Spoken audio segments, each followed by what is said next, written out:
Hola chicos, chicas. Bueno, transitando ya los últimos esfuerzos en nuestra materia y seguramente en todas las que están cursando, ¿no?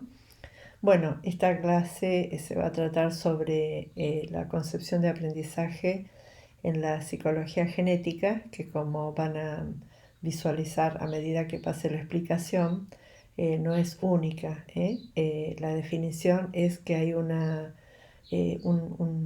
concepción de aprendizaje en sentido específico y una concepción de aprendizaje en sentido amplio que tiene que ver con las etapas de producción teórica de la psicología genética. Bueno, como bien saben, porque seguramente alguna referencia en psicología general o en psicología evolutiva habrán tenido, el fundador de la psicología genética fue el célebre Jean Piaget, un investigador, productor de ideas, eh, realmente una figura señera del campo de la psicología del desarrollo, quizás uno de los pioneros del constructivismo, eh, con fuerte impacto en el ámbito educativo y otras cosas más. Referentes claves en nuestro país, Alicia Lenzi y José Antonio Castorina, que como creo que he comentado en otro momento, ha estado presente Castorina en la sede, dando clases y dando una conferencia en el marco de la carrera de especialización que dirijo, que se dictó en la sede Esquel. Bueno, es larga la historia de la psicología genética, larga y provechosa realmente, porque, como les decía, signó un hito en la historia de la psicología evolutiva o la psicología del desarrollo. En el texto que ustedes tienen para leer aparece un reconocimiento bien interesante de 3 etapas que es importante seguir porque tiene que ver no solamente con la producción teórica en sí, sino con lo que nos interesa, con el recorte que vamos a hacer, que es la definición de aprendizaje para la psicología genética. Eh, en estas 3 etapas que el autor describe vamos a encontrar diversos asuntos de interés, pero vamos a tratar de concluir en los conceptos centrales de cada una de ellas. Hemos de iniciar nuestro análisis diciendo que Piaget ante todo fue un biólogo de formación, que tuvo la intuición y luego el conocimiento científico para decir que la producción o la experiencia de conocimiento humana y del niño en particular no podía reducirse a un planteo empirista, conductista, según la cual el estímulo es el único factor que produce el movimiento de un sujeto o de un organismo vivo, si se quiere, para el campo de la biología, ¿no? Sino que hay una estructura previa, ¿no? En el sujeto que antecede a ese estímulo y que es el que organiza la respuesta, ¿no es cierto? En sus primeras investigaciones como biólogo desarrolló observaciones muy provechosas, desde las cuales, bueno, siempre sostuvo una postura respecto del equilibrio que se procura mantener entre el organismo y el medio, que luego de alguna manera se traslució en su planteo acerca de la adaptación, la asimilación y la acomodación, que son conceptos ya propiamente psicológicos que desarrollaremos.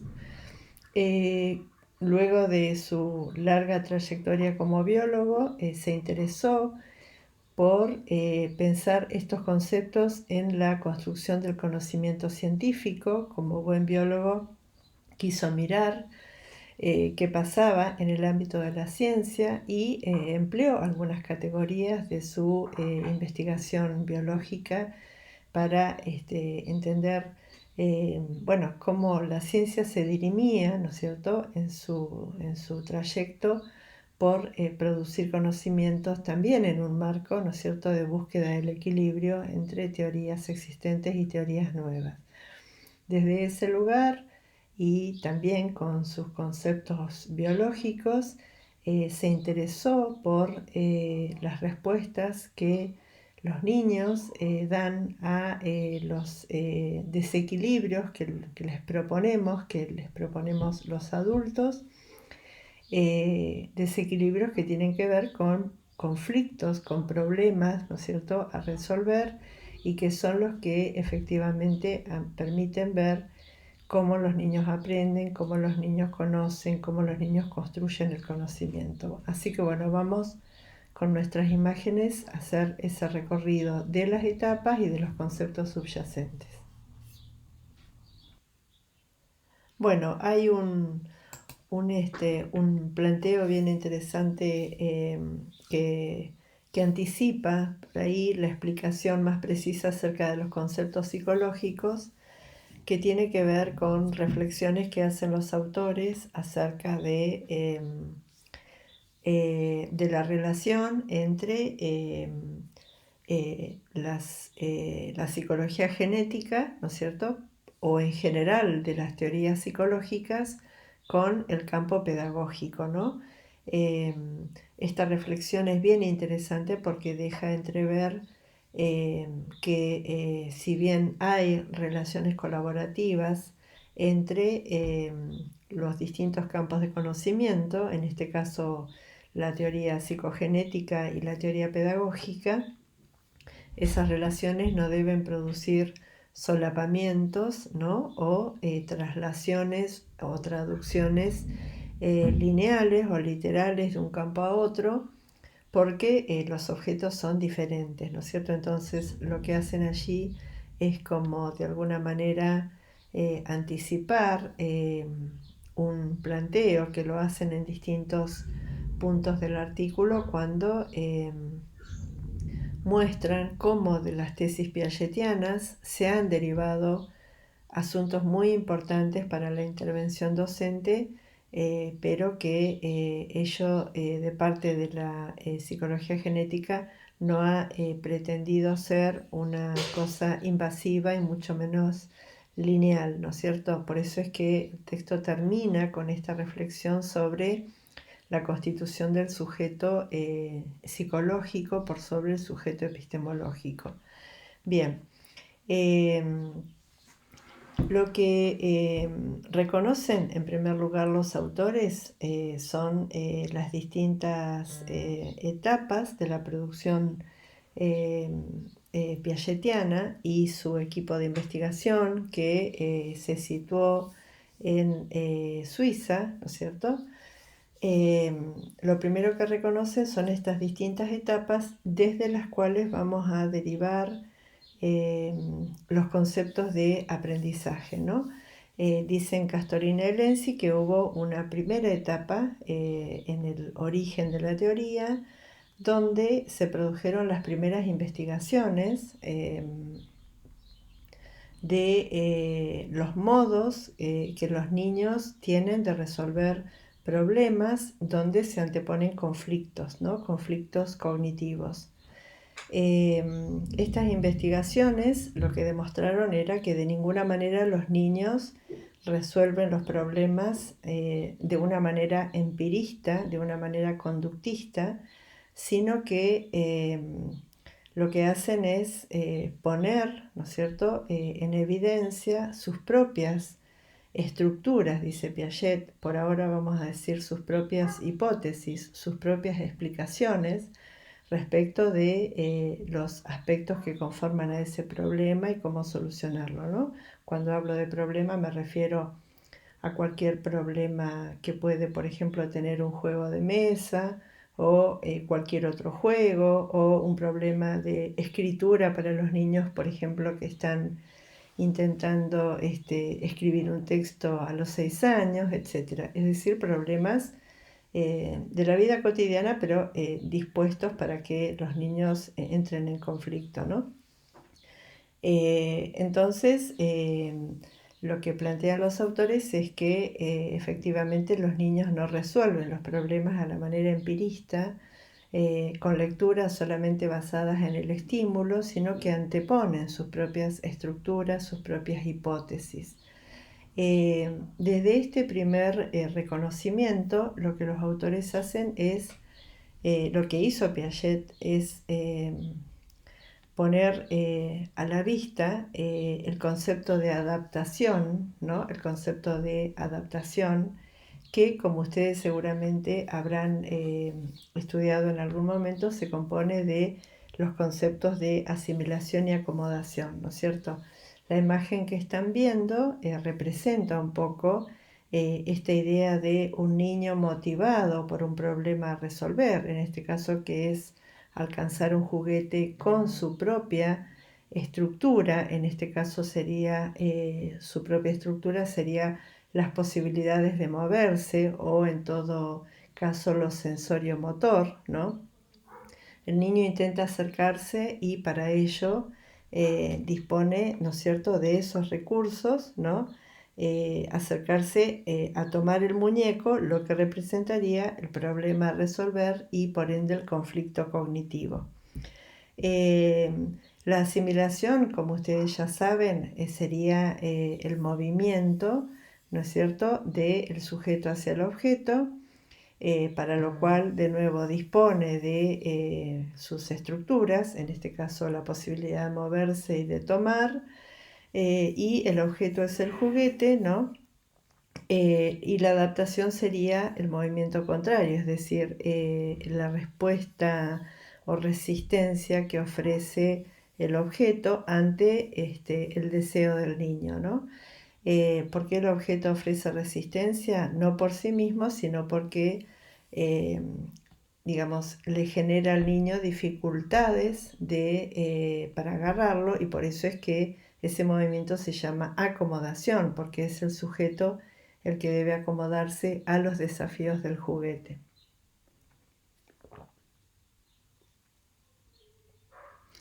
Bien, lo que dice Piaget entonces en esta primera etapa de su larga investigación es que en esta situación se produce una situación de aprendizaje como consecuencia de la puesta en evidencia, en juego, frente a un niño, de un objeto que por el simple hecho de querer agarrarlo y de buscar estrategias para agarrarlo, se produce aprendizaje, ¿no? Entonces él dice que eso es lo que él denomina el aprendizaje en sentido estricto, es decir, como consecuencia de una situación que consiste en que al niño se le presenta un problema y el niño lo resuelve disponiendo de sus propias estructuras, se produce una situación de aprendizaje, ¿no?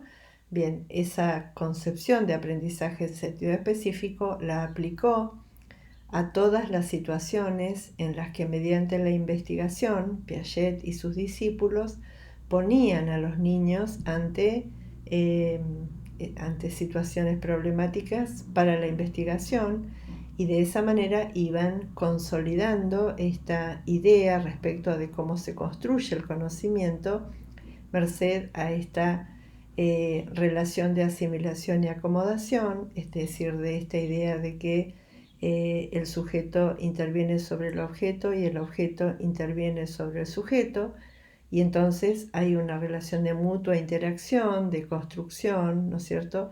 Una visión constructivista claramente superadora del empirismo que Piaget criticaba, ¿no? Bien, esa fue entonces la primera etapa y vamos ahora a seguir con la otra idea. Bien, eh, como consecuencia de ese desarrollo, ¿sí? Entonces, eh, la conclusión de esa primera etapa es también, además de esa concepción de aprendizaje en sentido específico o estricto, ¿no?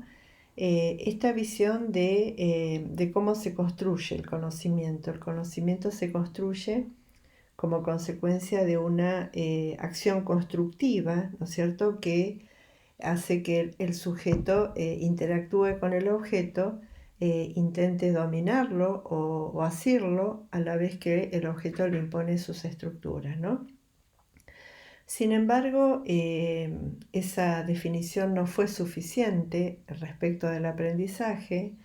Piaget de alguna manera planteó que no alcanzaba con definir, para hablar del aprendizaje, no alcanzaba con decir que había aprendizaje cuando le disponíamos a los niños un conflicto, es decir, que el aprendizaje no depende estrictamente de que haya un conflicto ante lo cual el niño actúe, interactúe y aprenda, sino que en verdad el niño antepone estructuras de conocimiento disponibles, ¿no?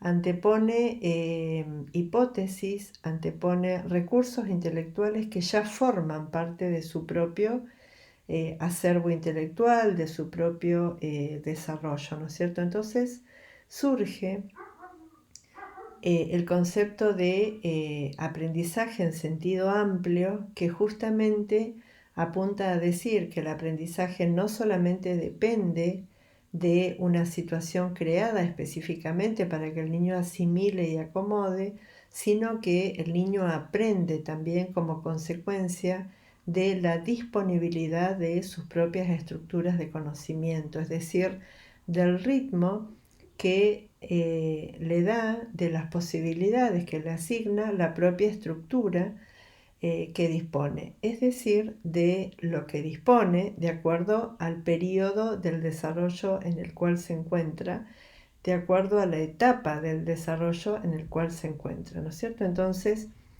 se inició otro gran periodo de investigación que consistió en describir el progreso, ¿sí? Es decir, el paso de una etapa a la otra, que ya no consistió en plantear el conocimiento en una situación donde hay conflicto, sino cómo esa misma construcción se va dando a lo largo de toda la vida en todas las etapas, ¿no es cierto? Y cómo se va produciendo el desarrollo a través de la sucesión de distintas etapas. Entonces aquí tenemos el estadio sensorio-motor de 0 a 2 años, el estadio del pensamiento simbólico de 2 a 5 años, siempre son edades aproximadas, el estadio del pensamiento operatorio concreto de 6 a 11 años y el estadio del pensamiento formal de 11 años en adelante, ¿no es cierto? ¿Cuál fue el concepto estrella de esta segunda etapa y de esta concepción del aprendizaje en sentido amplio? El concepto de equilibración, ¿no es cierto?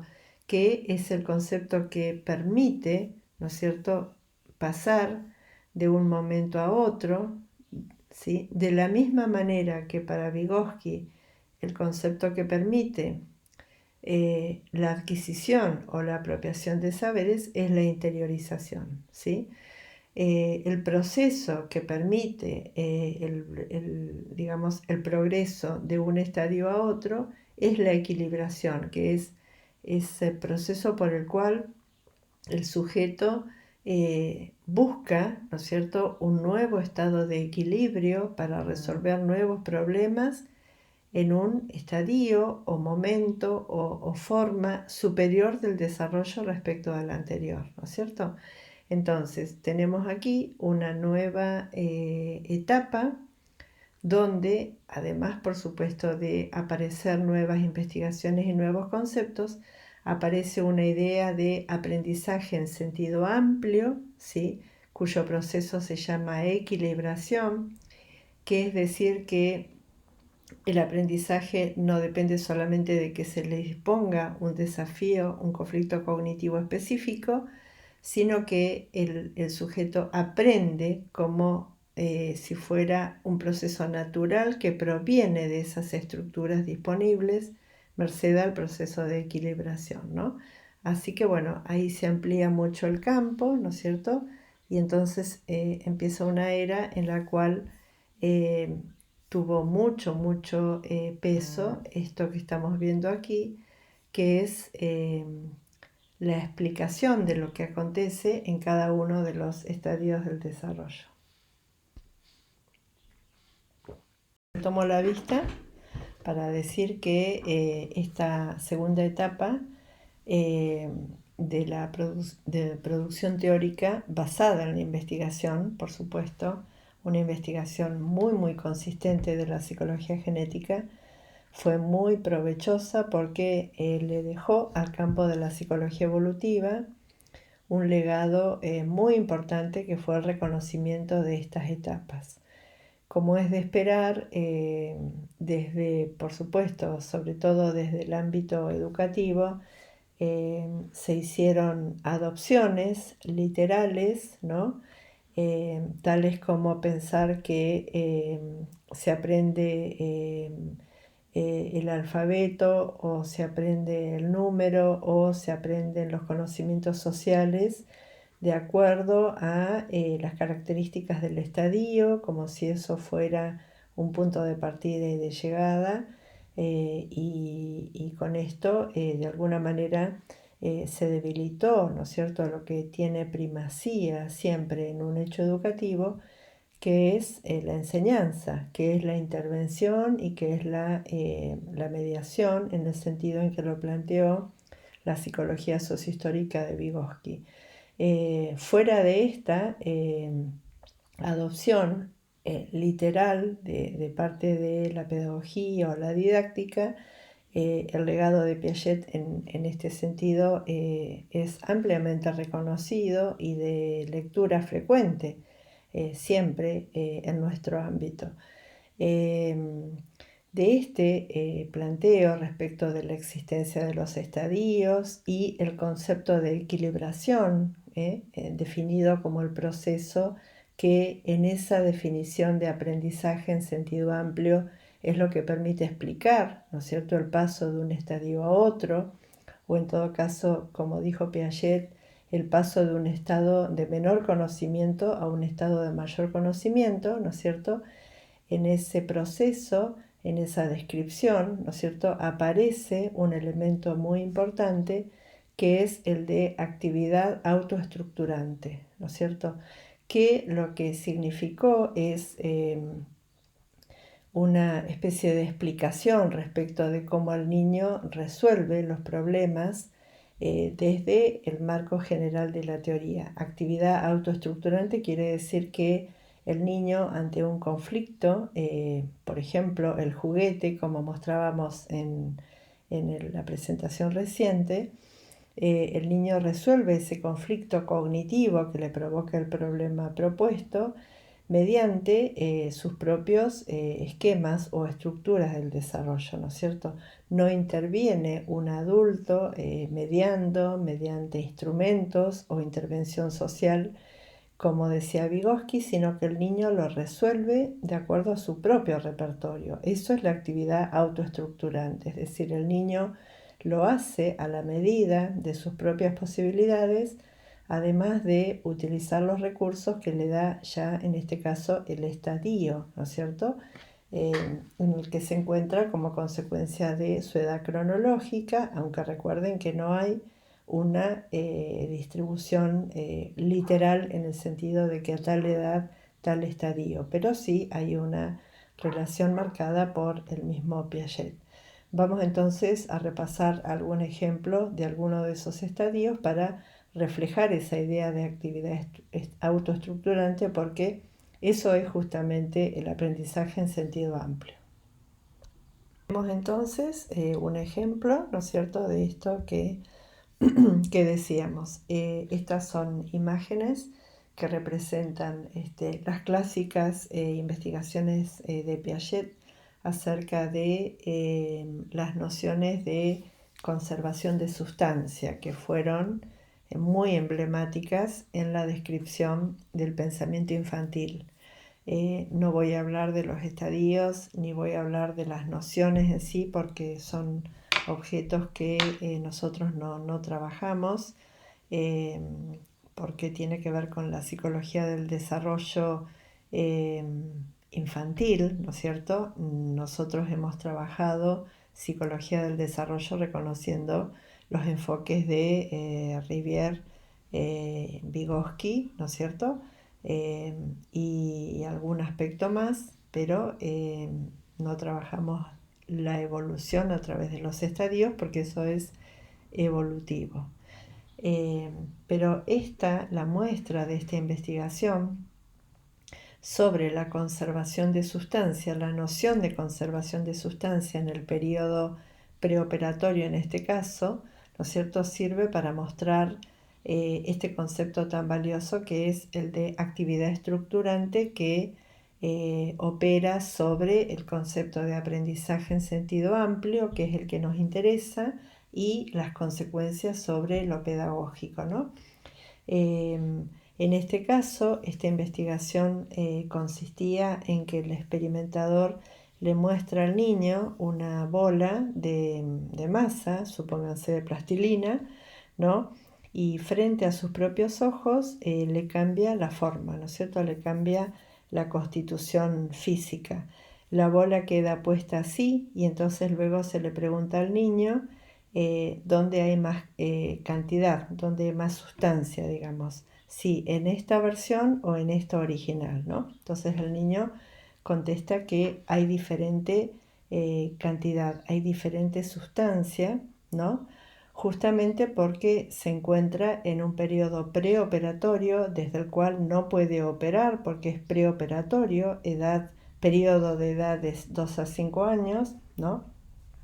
Siendo que operar quiere decir tener un pensamiento reversible, que es lo que sucede sí en el estadio del pensamiento operatorio, y en la medida en que tiene pensamiento reversible puede advertir que por más que cambia, ¿no es cierto?, la forma y frente a su vista igual mantiene la condición, es como una campera, ¿no es cierto?, por más que la invertimos y la usamos del lado al revés, sigue siendo la misma campera. Bien, esto lo que explica es que el niño aprende, responde en este caso en función de digamos, los aspectos propios del estadio del desarrollo en que se encuentra, en este caso preoperatorio, ¿no? Y que lo hace de una manera autoestructurante, es decir, dando una respuesta a ese conflicto en función de su propio acervo, ¿no? No por la intervención de una instancia de mediación como sería en la teoría sociohistórica. En este segundo caso, se le presenta al niño la misma bola, frente a sus propios ojos se la parte en distintos pedacitos y se le pregunta en cuáles de las bolas hay más cantidad o si al haberla partido en distintos pedacitos hay más cantidad aquí, y el niño dice que efectivamente sí, ¿no es cierto?, que hay más cantidad de masa en esta situación, ¿no? A pesar de que el cambio fue hecho a su vista. Bueno, la estructura del conflicto es la misma y lo que demuestra esta investigación, ¿no es cierto?, es justamente que el niño responde no porque se le enseñe, ¿sí?, sino porque atiende a las propias leyes del estadio del desarrollo en el cual se encuentra, ¿no? Bien, en función de esta situación, de estos primeros hallazgos, se continuó estudiando acerca de estas nociones en los estadios, etc. Y en los últimos momentos de esta segunda etapa que estamos describiendo, se demostró que las versiones originales de Piaget entraban de alguna manera en contradicción porque, aparentemente estas nociones no son monolíticas, es decir, no se dan de la misma manera homogéneamente en el mismo estadio, sino que en algunas ocasiones el contenido del conflicto que se presenta hace que varíe al interior del estadio la adquisición. En este cuadro lo que pueden ver es que la sustancia, ¿no es cierto?, se logra a determinada edad, según estos números. Vemos que en este periodo, digamos que en estos periodos de edad cambian. Con el peso sucede lo mismo, es decir, hay variaciones entre las edades y con el volumen sucede lo mismo, ¿no? Eh, lo que estas investigaciones demuestran es que la conservación como noción eh, propia, identitaria, si se quiere, del estadio de las operaciones concretas, no se da de manera igualitaria u homogénea en el mismo estadio, a pesar de ser una noción específica de ese estadio, sino que varía según el contenido. Esto lo que representa es de alguna manera alguna fractura en las versiones originales y una especie de cuestionamiento a ese carácter tan generalista, ¿no es cierto?, de la psicología genética en su conjunto y una, digamos, tensión respecto de la especificidad del problema, ¿no? Algo en el sentido de expertos y novatos que nosotros lo hemos trabajado. Bien, esta sería otra referencia de esta idea de actividad autoestructurante. Esto lo vamos a estudiar el año que viene cuando estudiemos alfabetización en didáctica 1, pero lo que les quiero mostrar es que cuando se estudió en los años 70 el proceso de alfabetización en la edad escolar, ¿no es cierto?, a los 6-7 años, Emilia Ferreiro, que fue una discípula de Piaget, aplicó estos conceptos de actividad autoestructurante para decir que los niños van recorriendo distintas hipótesis, ¿no es cierto?, a medida que van generando distintas respuestas autoestructuradas a los desafíos que supone la lectura o la escritura, ¿no? No como lo diría el pensamiento vygotsquiano, que es, bueno, facilitar mediante mediaciones instrumentales o sociales el acceso a la lectoescritura, sino posibilitar que el niño construya hipótesis de acuerdo a las posibilidades que le da su propio estadio del desarrollo. Bien. Un efecto muy, muy importante que reconocemos como consecuencia de las derivaciones didácticas de la psicología piagetiana, ya ahora situados en la tercera etapa, en la cual aparecen muchas derivaciones e intereses de la psicología genética al ámbito educativo, ya por la década de los 70, ¿no es cierto?, aparece digamos, una tendencia muy fuerte a valorar el papel del error, el error constructivo, ¿no?, en el aprendizaje infantil como consecuencia de esta idea de la actividad estructurante, ¿no es cierto? Se interpreta el error como parte de estos ensayos o hipótesis que alternativa y gradualmente va haciendo el niño cuando se aproxima al objeto de conocimiento, ¿no? Y que esto debe ser contemplado por la enseñanza como parte de ese proceso, ¿no?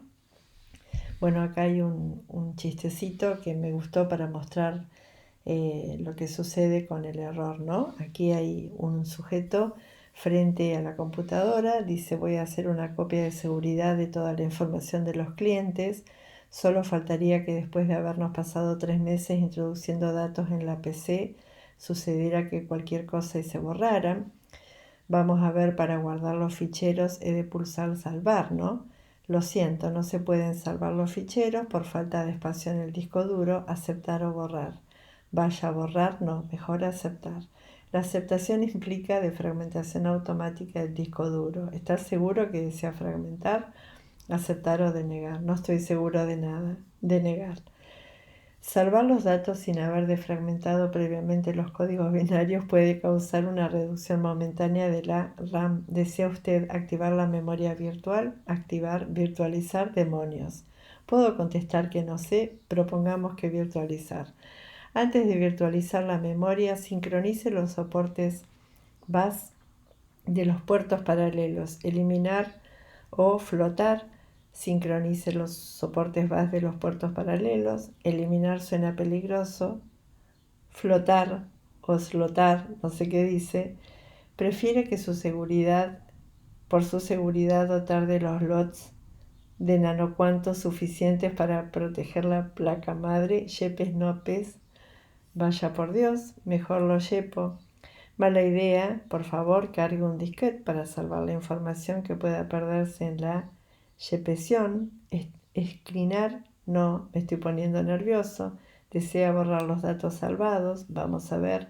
Si acepto significa que se borran. No entiendo la lógica de estas máquinas borrar. Recuerde que una vez borrada la información del disco duro, esta no podrá recuperarse. Demonios, no puedo apagar el ordenador o borrando información. Disco duro borrado, ¿desea destruir algo más? Sí, también. Mejor me voy a casa, por suerte ya es suficiente estropicio. Bueno, todos nosotros, nosotras hemos estado en esta situación, ¿no es cierto?, en que hemos tenido que, tocar una y otra vez distintos botones del teclado, con altos riesgos, y sin embargo hemos aprendido haciéndolo, ¿no? A pesar de que hemos borrado una enorme cantidad de cosas y hecho otras tantas este, cosas que nos han provocado problemas de vez en cuando. Sin embargo, nadie ha muerto por eso, así que es cuestión de probar. Ese es el concepto, ¿no es cierto?, de error constructivo en Piaget, que realmente para pensar el aprendizaje infantil es bien valioso, ¿no? Que es muy distinto de este meme, que no sé si lo dejaron ustedes o algunos otros compañeros, pero esta sería otra forma, ¿no es cierto?, de pensar el error, que es mi profe de programación haciéndome ver dónde estaba mi error. Bueno, me reía sola de esa viñeta porque todos y todas en algún momento hemos pasado, ¿no?, por esa situación. Pero bueno, el error es la forma de aprender y este aspecto ha sido muy provechoso.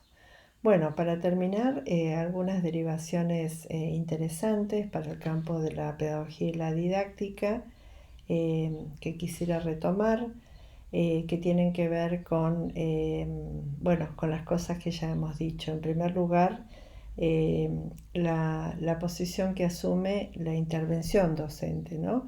Para esto, lo que hacemos es revisar un poco el papel que asume el investigador en las situaciones en las que estudia el pensamiento infantil, ¿no?